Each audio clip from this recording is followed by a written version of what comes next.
भारतीय संविधान की धारा का अनुपालन नहीं करे, आईपीसी की धारा का अनुपालन नहीं करे, और ये प्रावधान है, ये आज से प्रावधान है क्या कि कोई भी व्यक्ति अगर सरकारी नौकरी में जाता है तो उसको चरित्र प्रमाण पत्र लेना पड़ता है? क्या इस बात का अधिकार दे दिया जाए कि कोई भी व्यक्ति आगजनी करे, हिंसा करे, सार्वजनिक संपत्ति को तोड़ फोड़ करे?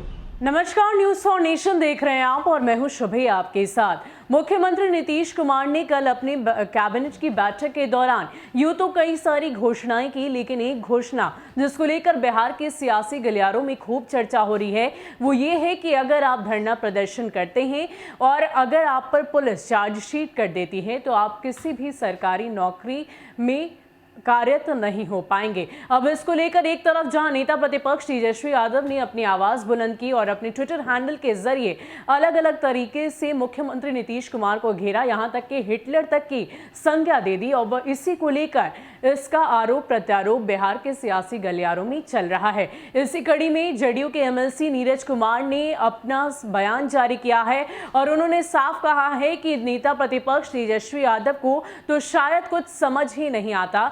इस बात की चर्चा तो देश के संविधान में पहले से की हुई है। आप अगर हो सके तो ठीक से उसे पढ़ लीजिए, समझ लीजिए, क्योंकि आपको तो ये सारी चीजें समझ नहीं आती। और साथ ही साथ नेता प्रतिपक्ष तेजस्वी यादव को ट्विटर बाबू की संज्ञा दे दी है। इसके अलावा जेडीयू एमएलसी नीरज कुमार और क्या कुछ कह रहे हैं, छोड़े जाते हैं आपको उनके पूरे बयान के साथ। क्या इस बात का अधिकार दे दिया जाए कि कोई भी व्यक्ति आगजनी करे, हिंसा करे, सार्वजनिक संपत्ति को तोड़ फोड़ करे, भारतीय संविधान की धारा का अनुपालन नहीं करे, आईपीसी की धारा का अनुपालन नहीं करे, और ये प्रावधान है, ये आज से प्रावधान है क्या कि कोई भी व्यक्ति अगर सरकारी नौकरी में जाता है तो उसको चरित्र प्रमाण पत्र लेना पड़ता है? क्या आप वही हालात करना चाहते हैं? इसे जेल में बैठा हुआ अपराधी को आप टिकट दे देते हैं, थोड़ा सा भी राजनीति में लज्जा और शर्म आपको महसूस नहीं होता है, प्रचार करने चले जाते हैं कि जेल में बंद बैठे अपराधी के लिए हम वोट मांगने आए हैं। यही संस्कार इस बिहार को देना चाहते हैं। हमने कोई समझौता ऐसे सवालों पर नहीं किए हैं और यह विधि का स्थापित नियम है जिसका कि एक्सप्लेन किया गया है।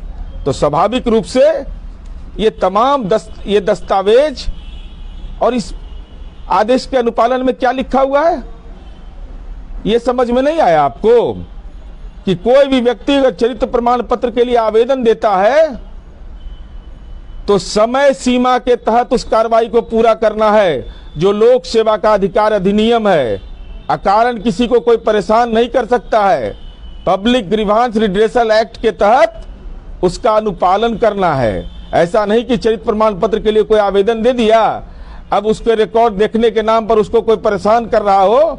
यह अधिकार भी प्रशासनिक तंत्र को नहीं दिया गया है।